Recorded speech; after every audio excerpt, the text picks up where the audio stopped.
So what exactly the emergency procedure is and what exactly the emergency is?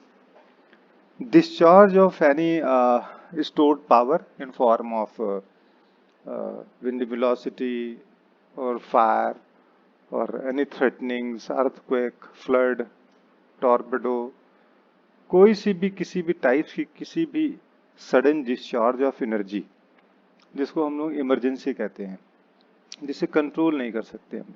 ठीक है, तो emergency कुछ ऐसी होती है जो मैन मेड होती है इमरजेंसीज, जैसे आग का लगना, तो ये नेचुरल नहीं है।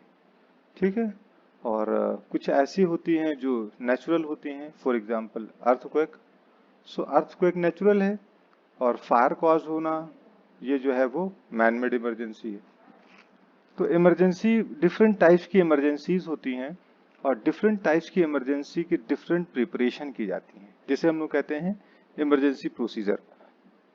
फर्दर और भी इमरजेंसीज हो सकती हैं, केमिकल का स्प्लेज आउट हो जाना, आपके इंडस्ट्री में हो सकता है कि एक ज़्यादा अमाउंट ऑफ केमिकल्स स्टोर हो और वो सडन डिस्चार्ज हो जाए या स्प्लेज आउट हो जाए। तो if you don't have a proper plan to control such kinds of emergencies, so that become disastrous. And what the preparation explain here, preparation minimize the exposure time or exposure or the severity of the emergency cases. किसी भी किसी भी emergency का जो severity का जो level है उसको प्रिपरेशन के थ्रू, प्रोसीजर के थ्रू, ट्रेनिंग के थ्रू इसको हम लोग एक्सपोजर को कम कर सकते हैं समहाउ। ठीक है ना, अगर फॉर एग्जांपल कि अगर हमारे पास ऑलरेडी प्लान है, हम लोगों ने प्लान कर रखा है कि इन केस ऑफ फायर हम लोगों को बिल्डिंग को इवैक्यूएट करवाना है और एक टीम हमारे पास होगी जो सर्च एंड रेस्क्यू ऑपरेशन करेगी, एक टीम होगी जो मेडिकल असिस्ट करेगी, एक टीम होगी जो फायर फाइटिंग का काम करेगी। तो इस तरीके से अगर हम लोगों ने पहले से ही पूरी प्रोसीजर्स को बना रखा है और एम्प्लॉयज़ को ट्रेन कर रखा है, तो ये जब भी इन केस ऐसी कोई सिचुएशन क्रिएट होगी कि फायर हो गई है तो हम उसको इजीली टैकल कर सकते हैं, इजीली हैंडल कर सकते हैं और जो उसकी वजह से जो होने वाला जो सेवरिटी का जो लेवल है उसको हम इजीली कम कर सकते हैं। सो इमरजेंसी तो डिफरेंट टाइप्स की होती है, मैन मेड भी होती है, नेचुरल भी होती है, और इमरजेंसी किसी भी टाइम हमारे सामने जो है वो अराइज हो सकती है हमारी ऑर्गेनाइजेशन या इंडस्ट्री के अंदर विदाउट एनी अलार्म, किसी अलार्म के बिना वो अराइज हो सकती है। So we need to plan for और emergency types of emergencies and we need to train our employ, we need to train everybody who's working in the organization for facing such kinds of emergency. जितने भी लोग हैं सभी लोगों को जो भी इमरजेंसीज अराइज हो सकती हैं हमारी ऑर्गेनाइजेशन के अंदर उसके लिए पहले से प्लान किया जाना चाहिए, पहले से ट्रेंड होना चाहिए, है ना। तो इसी के रिगार्डिंग ये लेक्चर्स है कि इमरजेंसी प्रोसीजर होते क्या है। तो डिफरेंट टाइप्स की इमरजेंसीज होती हैं। Why emergency procedure need to be developed, the big question arises here. So, despite of all the preventive measures on the organization may initiate and implement, there are some things which may still go wrong.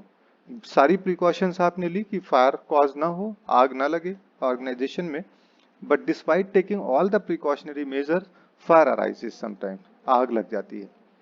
ठीक है ना, तो सारी preventive measures के बाद भी अगर वो सिचुएशन क्रिएट होती है, then how our worker will behave, किस तरीके से वर्कर्स बिहेव करेंगे, कितने अप्रोप्रिएटली वो सारे इक्विपमेंट्स को यूज करेंगे, किस तरीके से, चूंकि इन केस ऑफ इमरजेंसी जब भी होती है तो जो हमारे एम्प्लॉयज होते हैं उनका जो वे ऑफ थिंकिंग होता है, जो पैटर्न होता है जो बिहेव करने का, वो चेंज हो जाता है। एक नॉर्मल सिचुएशन में एक नॉर्मल सिचुएशन में किसी वर्कर का बिहेवियर और एक इमरजेंसी की सिचुएशन में एक वर्कर का बिहेवियर जो है वो दोनों डिफरेंट होते हैं। तो despite of all the preventive measures in an organisation, ये आपको डिसाइड करना होगा कि वर्कर्स किस तरीके की इमरजेंसी फेस कर सकते हैं, उनके लिए क्या क्या प्रिपरेशन है। तो why emergency procedure need to be develop, क्यों डेवलप करें। सारे प्रिकॉशन लेने के बाद भी इमरजेंसीज अराइज होंगी और जब अराइज होंगी तो ये देखना होगा कि हमारे एम्प्लॉयज़ कैसे बिहेव करते हैं और हम किस तरीके से उस इमरजेंसी के जो इम्पैक्ट हैं उसको हम किस तरीके से रिड्यूस कर सकते हैं उस सिचुएशन में। सो तो कहा कि to prepare for the above the organisation need to develop emergency procedure. हम इसके लिए सारी इमरजेंसी जितनी भी इमरजेंसीज आ सकती हैं हमारी ऑर्गेनाइजेशन में उस सबके लिए हमको प्रिपरेशन करनी होती है। उसके लिए हमको प्रोसीजर डेवलप करना होता है।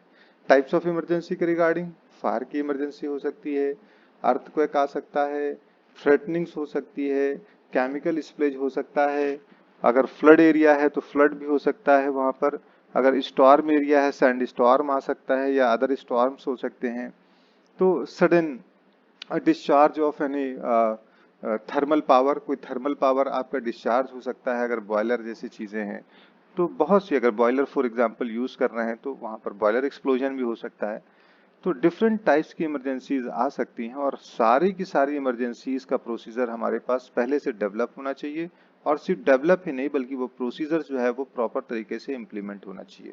अगर एग्जांपल्स हम फायर की इमरजेंसी का एग्जांपल देते हैं तो हमारी ऑर्गेनाइजेशन में हमारे जितने भी एम्प्लॉयज हैं, या आप अगर फायर फाइटर्स हैं या फायर के सेफ्टी ऑफिसर हैं या सीनियर हैं और आपको ये असाइन किया गया है कि आप फायर इमरजेंसीज को डेवलप करिए, तो as per the national building code जो चैप्टर 4 है उसका ये कहता है कि ऑर्गेनाइजेशन को इमरजेंसी प्रोसीजर डेवलप करना चाहिए। अब डेवलप किस तरीके से करेंगे कि टीम वाइज ये वर्क होगा। अब फॉर एग्जांपल आपके पास 4 ऐसे बंदे हैं जो नाइट एंड डे शिफ्ट में रोटेट होकर के वर्क करेंगे, तो 4 पर्सन की आपकी टीम ऐसी होनी चाहिए जो सर्च एंड रेस्क्यू के लिए ट्रेन किए जाएंगे। इन केस ऑफ फायर अगर होती है, अराइज होती है या अगर होती है in your organisation, so they will actively participate in search and rescue operation. तो उनको आपको ट्रेन करना पड़ेगा। उनको जो इक्विपमेंट्स हैं सर्च एंड रेस्क्यू के उसको ऑपरेट करने के लिए प्रॉपर ट्रेनिंग देनी पड़ेगी। और ये 4 जो एम्प्लॉइज होंगे वो 2 शिफ्ट में काम करेंगे, नाइट एंड डे। यानी ऑल शिफ्ट में जितने भी शिफ्ट होंगी, चाहे डे शिफ्ट होती है नाइट शिफ्ट होती है, हमारे पास हमेशा trend employees search and rescue के ऑन साइट होने चाहिए, यानी जॉब पर होने चाहिए। देन उसके बाद फिर आपने क्या किया कि 4 बंदों की टीम ऐसी बनाई है जो फायर फाइटिंग के लिए बहुत एक्सपर्ट होंगे। 4 बंदों की टीम ऐसे बनाई है जो इवैक्यूएट करवाएंगे बिल्डिंग को, जो हेल्प करेंगे। बल्कि 4 क्या, और नंबर्स को आप बढ़ा सकते हैं कि जगह जगह पर सबकी पोजीशन होंगी बिल्डिंग्स में, ताकि वो इजीली बिल्डिंग को इवैक्यूएट करवा सके। कुछ बिल्डिंग्स के जो ऑक्यूपेंट होते हैं वो सेम होते हैं, यानी first day to end of the year the same occupants will use the building. So they will be very well aware about all the emergency procedures and escape route and all the rules and regulations in your premises.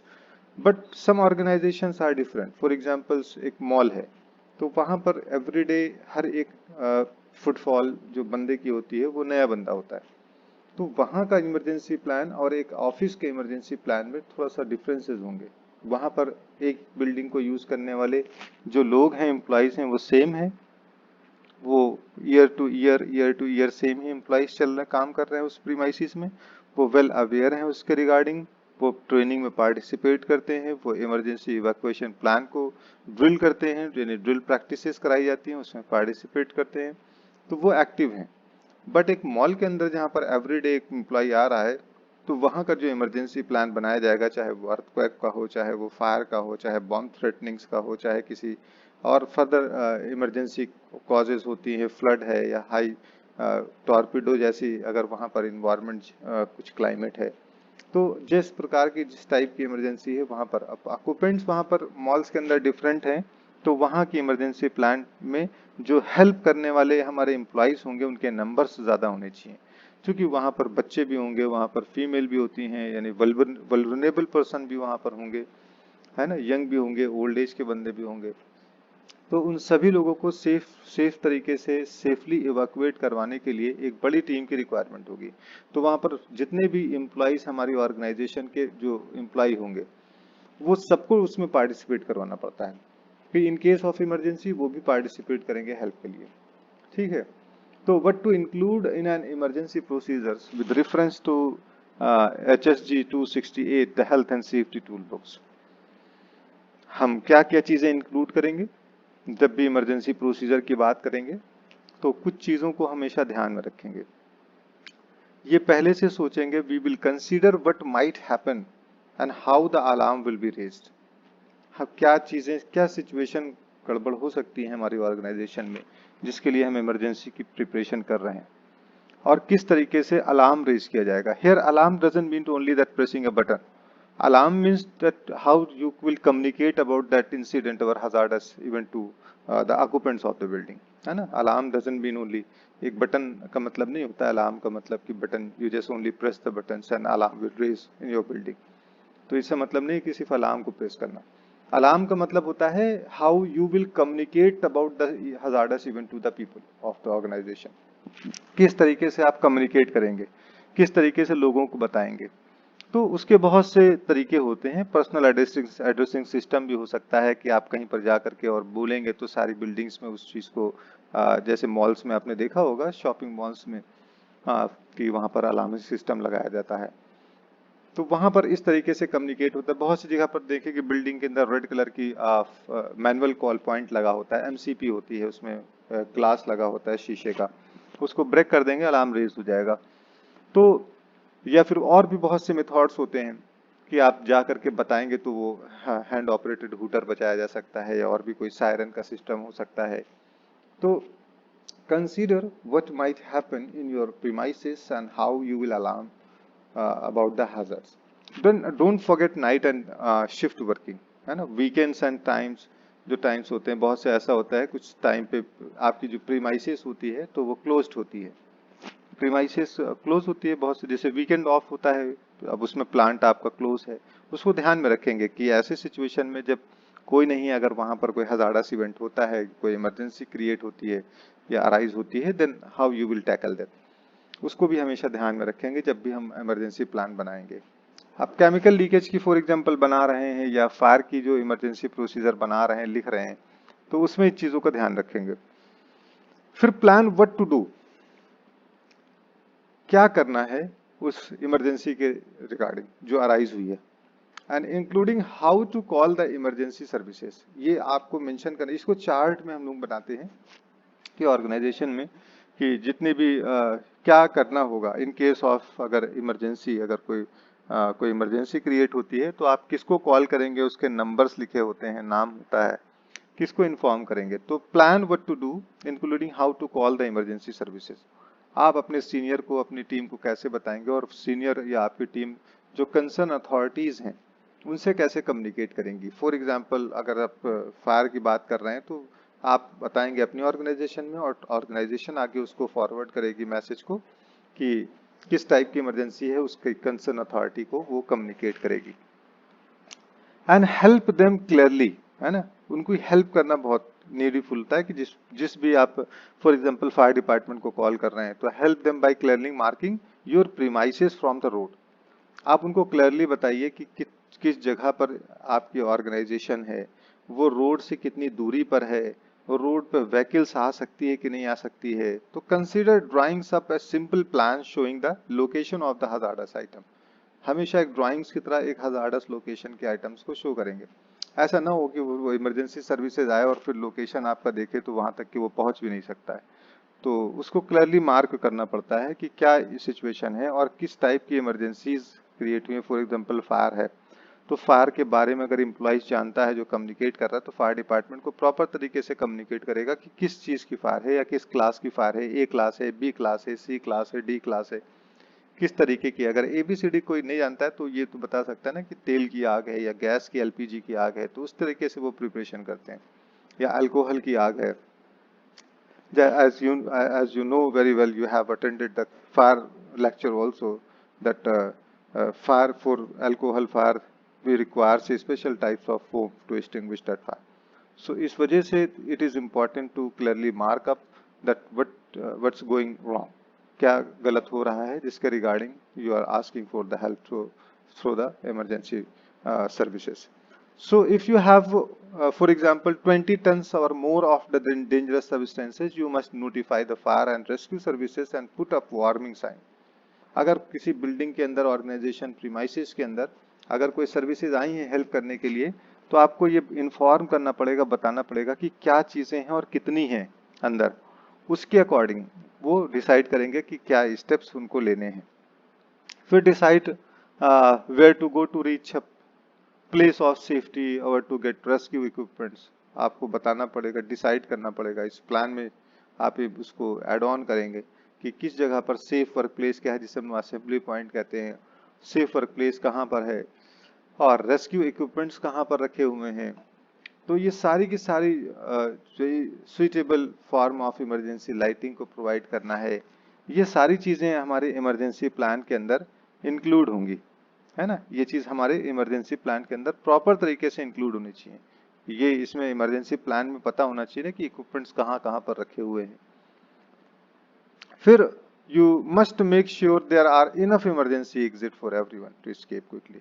और अगर building की बात करते हैं तो सबसे important चीज जो होती है वो एस्केप रूट होता है हमारा, कि किस तरीके से how we will escape from the building in case of emergency. किस तरीके से हम बिल्डिंग को एस्केप करेंगे, किस तरीके से वहां से बच के निकलेंगे इन केस ऑफ इमरजेंसी, है ना। तो you need to make sure, आपको स्टेप्स उसमें बताने होंगे कि किस तरीके से आप निकल सकते हैं। You must make sure that you have enough emergency exits for everyone to escape quickly. अच्छा, बिल्डिंग्स का जब भी आगे एस्केप रूट के बारे में हम लोग पढ़ेंगे फायर के टॉपिक में, तो escape route, how to calculate the escape route, ये भी हम लोग डिस्कस करेंगे। वो थोड़ा और भी हायर लेवल की कॉम्पिटेंसी में जाएंगे तो कैलकुलेट भी करेंगे कि एक बिल्डिंग जो बनाई जाती है, जो उसकी प्रीमाइसिस, फॉर एग्जांपल एक मॉल से उसके अंदर रेस्टोरेंट है, तो रेस्टोरेंट का जो एस्केप रूट बनाया जाता है, जो फायर एग्जिट बनाया जाता है, वो इस तरीके से बनाया जाता है कि मैक्सिमम जितने लोग उस जगह पर बैठ के खा सकते हैं उनके अकॉर्डिंग, कि 3 minute, with in 3 minutes for example, कि 3 मिनट के अंदर उस बिल्डिंग को खाली करना है, उस जगह को निकलना है, उस रेस्टोरेंट से निकलना है, जिस तरीके की वहाँ इमरजेंसी आ सकती है। तो हमको इतने डोर्स इतने चौड़े बनाने होते हैं कि वहाँ पर विद इन 3 मिनट सारे के सारे लोग वहाँ से आसानी से निकल सकें। तो ये हमारे पहले से ही escape रूट्स जो होते हैं वो डिसाइड होते हैं। Then nominate competent people to take control. जब भी कोई इमरजेंसी होगी, a competent means a person who possess required experience, who possess required qualifications as well as knowledge too। तो कॉम्पिटेंट पर्सन को नॉमिनेट करना होता है जो कंट्रोल करता है सारी चीजों को, है ना, इन केस ऑफ इमरजेंसी, यस, जितनी भी चीजें हैं। एंड डिसाइड विच अदर की पीपल यू नीड। जब आप एक नॉमिनेट कर रहे हैं कि एक बंदा है ये, तो उसके साथ में और भी तो कुछ की पर्सनल चाहिए। It is a team approach, we need a team. For example first aider चाहिए, कोई टेक्निकल बंदे की नॉलेज की रिक्वायरमेंट हो तो उसको भी हम लोग उसमें पार्टिसिपेट करवाएंगे। Then plan essential action such as emergency plan shutdown. जो इसेंशियल चीजें हैं उसको सबसे पहले हम लोग प्लान में इंक्लूड करते हैं। फॉर एग्जाम्पल कि इन केस ऑफ फायर या कोई भी इमरजेंसी है तो प्लांट को शटडाउन कैसे लेंगे, और कितनी जल्दी शटडाउन लिया जा सकता है। फिर आइसोलेशन और मार्किंग प्रोसेस जो सेफ है, कि आइसोलेट करना मतलब होता है कि एम्प्लॉइज को हजार्ड या सिचुएशन से हम लोग अलग कर लें। देन मेकिंग प्रोसेस सेफ, किस तरीके से हम लोग प्रोसेस को सेफ बना सकते हैं।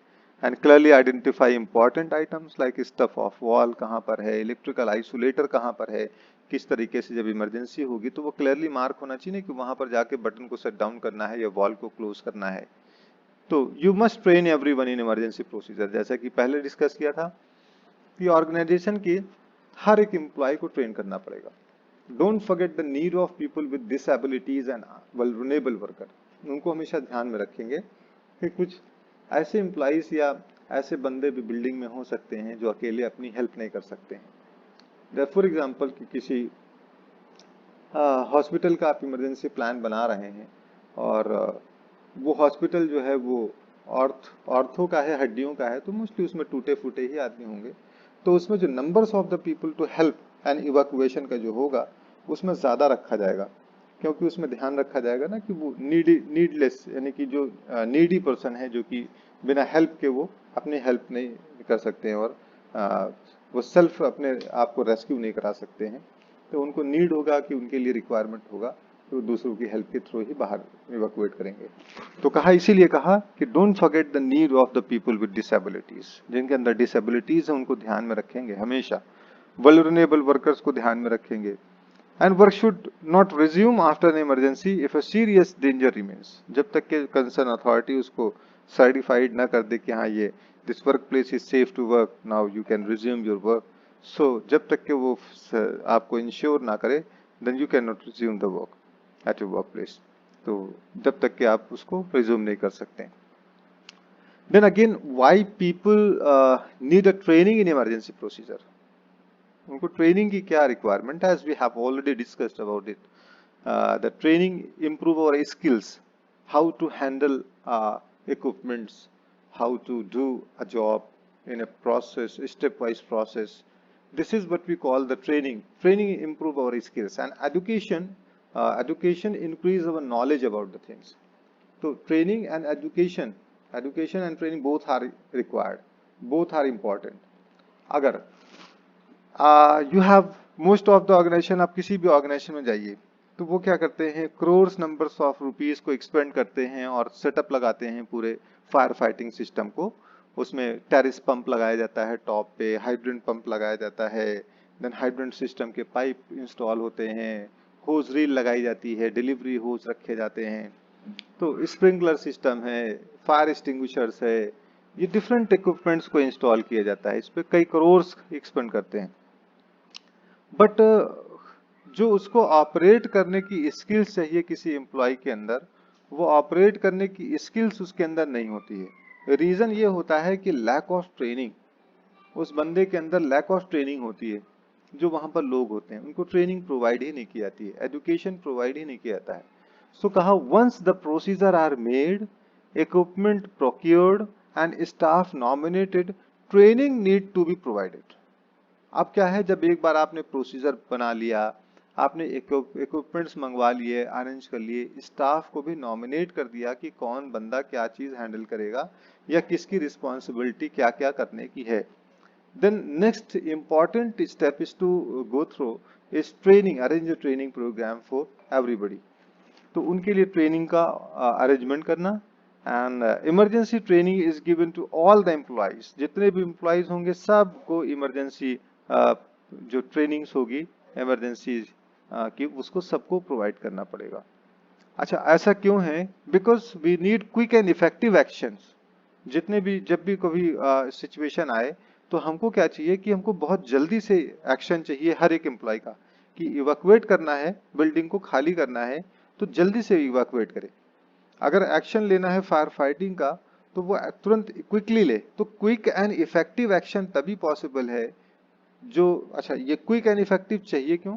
क्योंकि ये जो सिचुएशन की जो कॉन्सिक्वेंसेज हैं उसको रिड्यूस करेगा अगर क्विक एंड इफेक्टिव हुआ। अगर डिले करते हैं, लेट करते हैं, तो फिर वो कॉन्सिक्वेंसेज को मिनिमाइज नहीं कर सकते, वो उसको जो है वो और इंक्रीज हो जाएगा। जितना डिले करेंगे उतना ही सिचुएशन और भी वर्स्ट होती जाएगी और वो लॉस को इंक्रीज करेगी। सो हम ट्रेनिंग क्यों नीड है, क्यों आवश्यकता है कि सारे बंदों को इमरजेंसी ट्रेनिंग कराई जाए?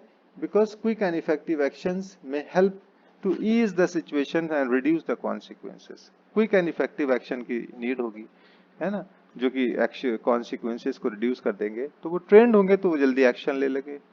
फिर कहा training is essential to ensure that everyone knows what to do when there is an emergency और disturbance of the business operation. किसी भी टाइप की अगर इमरजेंसी सिचुएशन क्रिएट होती है तो ट्रेनिंग सेशन अगर चलता रहता है, सो एवरीबडी वेल फेमिलियर होते हैं कि उन्हें क्या स्टेप्स लेना है उस इमरजेंसी में।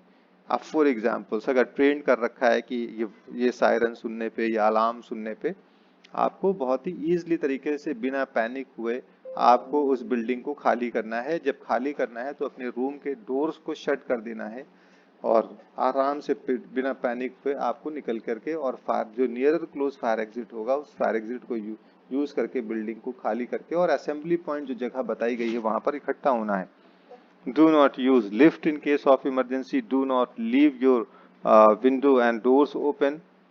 And do not waste your time to collect your belongings if the emergency is higher level severity.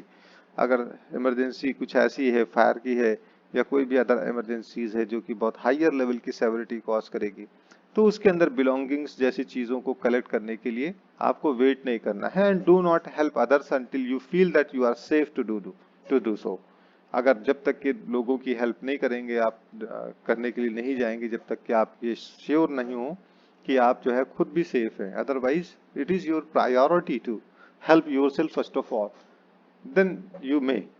अगर आपको लगता है कि हाँ आप हेल्प कर सकते हैं और बिना अपने आप को इंडेंजर किए हुए, then you can go for that. So everyone need training to become familiar with the protective actions for life safety, evacuation, shelter in place and lockdown। सारी चीजों के लिए जो इमरजेंसी सिचुएशन हो सकती है, सबके लिए ट्रेनिंग की नीड होती है, आवश्यकता होती है। Then review protective actions for life safety and conduct evacuation drill। हमेशा अपना जो प्रोटेक्टिव एक्शंस है, एक होता है प्रिवेंटिव, एक होता है प्रोटेक्टिव। प्रिवेंटिव होता है जो पहले ही वर्क करता है। फॉर एग्जांपल फायर फाइटिंग के सिस्टम को इंस्टॉल किया आपने, तो वो प्रिवेंट कर रहा है ना, फायर एक्सटिंग्विशर्स को लगा रखा है, तो ये प्रिवेंट कर रहा है आपको। और आग को लगभग स्प्रिंकलर सिस्टम लगाया आपने, और आपने हाइड्रेंट सिस्टम लगाया है, गुड हाउसकीपिंग कराई है, ये प्रिवेंटिव मेजर्स हैं। फिर बाद में क्या होता है, कुछ प्रोटेक्टिव मेजर्स भी होते हैं। जब आग लगेगी तो हम किस तरीके से अपने आप को प्रोटेक्ट कर सकते हैं, जैसे इवैक्यूएशन ड्रिल है, रेस्क्यू है, फर्स्ट एड है, ये प्रोटेक्टिव्स में आता है। तो review protective actions for life safety and conduct evacuation drill. Evacuation drill को एवरी ईयर आपको कंडक्ट करवाना होता है बिल्डिंग्स में, स्पेशली इमरजेंसीज के लिए, चाहे केमिकल स्प्लिश की भी ड्रिल कराई जाएगी। ड्रिल जो है वो इमरजेंसी सिचुएशन की भी कराई जाएगी, फायर की है उसकी इमरजेंसी ड्रिल होगी, या और भी जो है कोई भी इमरजेंसी केमिकल स्प्लेज आउट हो गया है उसकी भी ड्रिल होगी, या कोई ऊपर से वर्क एट हाइट से, कोई फॉर एग्जांपल कंस्ट्रक्शन साइट है, वर्क एट हाइट से कोई वर्कर जो है सस्पेंडेड हो जाता है, लटक जाता है, तो उसको रेस्क्यू करने की ड्रिल होगी। तो ये बहुत सी डिफरेंट जितने भी होंगी उसकी ड्रिल कराई जाती है। ड्रिल ड्रिल वर्ड जो है ना, DRILL ड्रिल, ड्रिल वर्ड जो है वो जर्मनी का एक मेजर था, उसका नाम मेजर ड्रॉल था, एग्जैक्ट पूरा नाम तो नहीं पता, बट मेजर ड्रॉल था। तो वो आर्मी का चूंकि मेजर था, तो वो अपने आर्मी के जो बंदे होते थे उनको वो प्रैक्टिकल एक्सरसाइज करवाता था फाइटिंग के लिए। तो उसी प्रैक्टिकल एक्सरसाइज को ही उसी के नाम की वजह से ड्रिल वर्ड दिया गया। तो ड्रिल का मतलब होता है कि प्रैक्टिकल एक्सरसाइज को सिचुएशन क्रिएट करके और प्रैक्टिकली करवाना। तो वो इवैक्यूएशन ड्रिल भी हो सकती है, फायर फाइटिंग ड्रिल भी हो सकती है, सस्पेंडेड वर्कर्स को नीचे उतारने की ड्रिल हो सकती है, एक्सकावेशन में फंसे हुए वर्कर्स को निकालने की ड्रिल हो सकती है, या केमिकल स्प्लेज आउट की इमरजेंसी की ड्रिल हो सकती है, या फिर फॉर एग्जांपल अर्थक्वेक जैसी सिचुएशन की भी ड्रिल हो सकती है। तो ड्रिल का मतलब प्रैक्टिकल एक्सरसाइज, वो किसी भी इमरजेंसी के लिए कराई जा सकती है। फायर की इमरजेंसी ड्रिल तो एवरी ईयर हुआ ही करता है, अक्सर हुआ करता है, फायर की इमरजेंसी ड्रिल होती है। So employees should receive the training to become familiar with the safety, building security information, security and other loss prevention programs। जितने भी एम्प्लॉयज हैं वो रिसीव करें उसके रिगार्डिंग ट्रेनिंग और फैमिलियर हो जाएं कि किस तरीके की बिल्डिंग की सेफ्टी है, सिक्योरिटी है, उसकी इंफॉर्मेशन उनको मिल जाए। लॉस प्रिवेंशन को भी के रिगार्डिंग भी पता चल जाए कि लॉस प्रिवेंशन क्या है, उसके रिगार्डिंग भी ट्रेनिंग होनी चाहिए। फिर कहा to develop their awareness and understanding of the specific hazard and risk associated with their jobs and working environment. उनके अंदर ये अवेयरनेस डेवलप होनी चाहिए, उनके अंदर ये अंडरस्टैंडिंग होनी चाहिए किसके रिगार्डिंग, हजार्ड एंड रिस्क, जो उनके वर्क इन्वायरमेंट के, उनकी जॉब से एसोसिएटेड जो हजार्ड्स हैं, जो रिस्क हैं, उसके रिगार्डिंग उनकी अंडरस्टैंडिंग भी डेवलप होनी चाहिए। ठीक है ना। तो there are possible vulnerable peoples at work place. Visitor हो सकता है कोई, जो ऐसा बंदा हो सकता है वर्क प्लेस पे जो अलार्म पैटर्न को नहीं जानता है, यूजली जो फैमिलियर नहीं है ऑर्गेनाइजेशन से। तो इसीलिए किया जाता है कि जो भी बंदा किसी भी बड़ी इंडस्ट्रीज ऑर्गेनाइजेशन के अंदर जाता है, तो उसको सबसे पहले क्या करना होता है कि सबसे पहले वहां पर एक इंडक्शन ट्रेनिंग रिसीव करनी होती है, और तभी उसको अलाउ किया जाता है कि वो अंदर जा सकता है बिल्डिंग के अंदर। अगर इंडक्शन ट्रेनिंग में इसीलिए इमरजेंसी के बारे में जरूर बताया जाता है कि व्हाट इमरजेंसीज में अकर, क्या इमरजेंसीज हो सकती हैं, और आपको किस तरीके से how to behave in case of emergency. Emergency का रूट स्केप क्या है, रूट प्लान क्या है, कहाँ आपको निकलना है, असेंबली पॉइंट कहाँ पर बना हुआ है जहाँ पर आपको इकट्ठा होना है, हेड काउंट्स आपका जो कार्ड है उसको कार्ड को बहुत प्रॉपर तरीके से पहनना होगा, है ना, ताकि इन केस ऑफ इमरजेंसी कोई इमरजेंसी अगर होती है तो वो बता सकें कि जो है आपको पहचाना जा सके कि आप विजिटर हैं, आप फैमिलियर नहीं हैं इमरजेंसी से। तो इस तरीके से उनको अवेयर किया जाता है। तो ट्रेनिंग का बहुत इंपॉर्टेंट रोल होता है।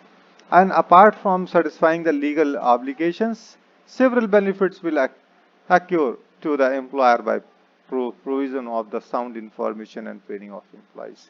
और सिर्फ ऐसा नहीं है कि ये लीगल ऑब्लिगेशन है कि इमरजेंसी प्लान होना चाहिए। इमरजेंसी प्लान दो तरीके का होता है, एक ऑन साइट इमरजेंसी प्लान होता है, एक ऑफ साइट इमरजेंसी प्लान होता है। ऑन साइट इमरजेंसी प्लान ये होता है कि जब कोई इमरजेंसी हो, फॉर एग्जांपल आग लगी, तो एक तो इमरजेंसी प्लान जो आपके ऑर्गेनाइजेशन में एक्टिवेट किया जाएगा कि जैसे ही किसी ने आग को देखा तो उसकी रिस्पॉन्सिबिलिटी है कि वो अलार्म को रेज करे और बताए कंसर्न अथॉरिटी को, ऑर्गेनाइजेशन के अंदर ही। और सीनियर ऑर्गेनाइजेशन का जो मैनेजमेंट है वो ऑफ साइट इमरजेंसी प्लान को एक्टिवेट कर दे। ये टाइप्स और उसके लेवल, जिस लेवल की इमरजेंसी है, जिस टाइप की इमरजेंसी है, उसके अकॉर्डिंग लेवल को एक्टिवेट करेगा। फॉर एग्जाम्पल अगर